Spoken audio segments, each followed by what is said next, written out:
Thank you very much. It's a real honor to have the highly respected, the great Prime Minister of the Kingdom of Norway with us today, who, as you know, has been doing a fantastic job and truly respected throughout the world as a leader. And thank you very much for being here. We appreciate it.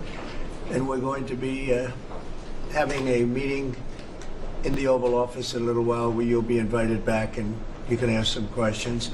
It's also a pleasure to have my friend who did such a good job at NATO, my great friend, right?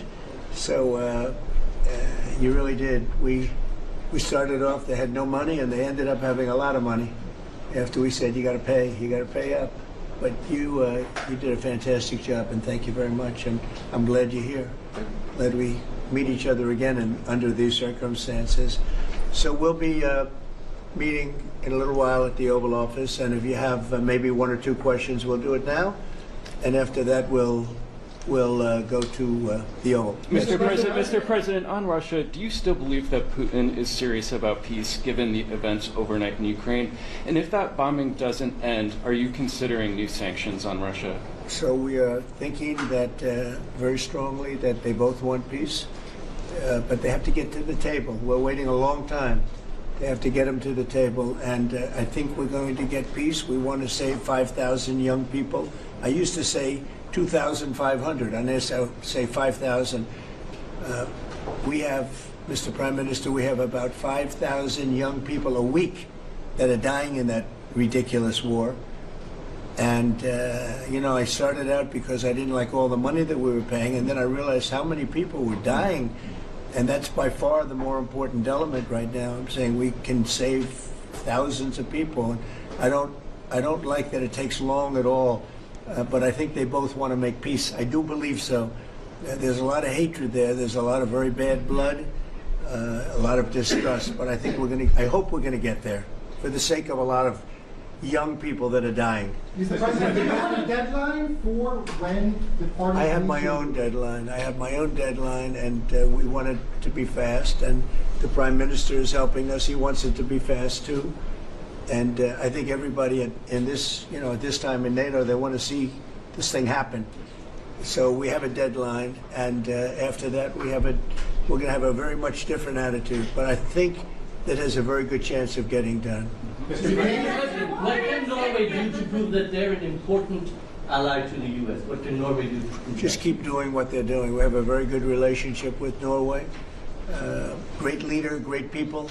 I know many of the people in Norway, and it's truly it's an incredible country. So all they have to do is keep doing what they're doing, I think, is probably the best answer I can give. Yes. As we pointed out, the former Secretary General of NATO is here, Yes. Mr. Stoltenberg. How important is the NATO defense alliance, Mr. President? Is it sacrosanct from your perspective? Well, it's a very interesting question. It's certainly very important for Europe, and I think without us it wouldn't be as nearly as powerful.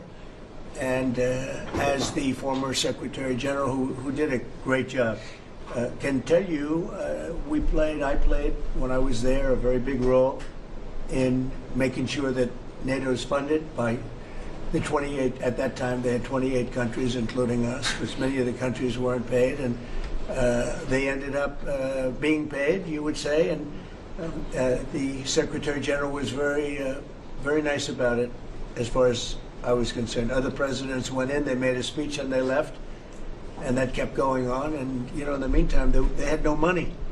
And the United States was paying far more than its fair share. You could say that they were paying, I actually said sometimes it looked like 100%, and it was unfair. And the two of us worked very well together, and we took care of the situation. There are some Mr. President. Yeah, please, go ahead. The Norwegian statistics are showing that the U.S. actually has a trade surplus with Norway. Are you going to be looking into that and see which of the countries are actually in a trade surplus? Yeah, well, with the United States, almost everybody has a surplus. But not in It's really an Norwegian numbers. It's an amazing phenomenon. Now, there's a surplus of a couple of $1 billion I think you have with it. I congratulate you. That's very good. We got to get a little bit of that for ourselves, maybe. But they do have a surplus. Norway has a surplus. Mr. President, in the current tariff situation, analysts have pointed out that the U.S. actually need allies. Do you consider Norway as a possible ally in the situation? I think Norway's always been an ally. They've been somebody we've been very close to, very friendly with. Maybe more so now with me than other people, but I think Norway's always been a great ally, yeah. Norway's been a friend.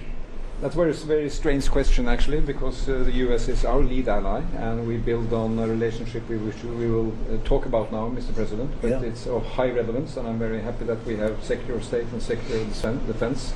Right. So this is a very strong tie. But it was a question about ally in the tariff situation specifically. Tariff situation. Yes. Oh, well, that's we're talking about a little bit different subject. Then we're talking about a different type of ally. No, in this case, he would be very much inclined to be an ally of Norway because he wants to make the best business deal possible. And Norway and the Norwegians are great business people. They're great traders. They're great, very smart nation, very well-managed nation. Has been for a long time, and in particular now with this leadership. But we'll be talking about trade and other things, and I think we're going to come to a conclusion very quickly. Mr. Prime Minister, I was wondering whether you think that Donald Trump, for his effort in Ukraine and otherwise, deserves to be nominated for a Nobel Peace Prize. Well, I salute President Trump for having been taking very important initiatives to get this conflict towards an end, which both parties deserve. We need to have a ceasefire, save lives, move towards something which is more secure for Europe, for the people concerned. And on that we work together. And I look forward to go into some details because we are at a critical moment. On that price, that is a committee taking care of that, which is completely working on its own terms, and I cannot comment on that. Mr. President. But thank you very much for that May I ask you the question. question on China? I like that question. Yeah, please. A question on China. Can you clarify with whom the U.S. is speaking with China? They're saying it's fake news that trade talks are happening. Well, they had a meeting this morning, so Who's I they? can't tell you. It doesn't matter who they is. We may reveal it later, but they had meetings this morning, and we've been meeting with China. And so I think you have, Jeff, as usual, I think you have your reporting wrong. Thank you very much. We'll see you. We'll see you inside. Thank you.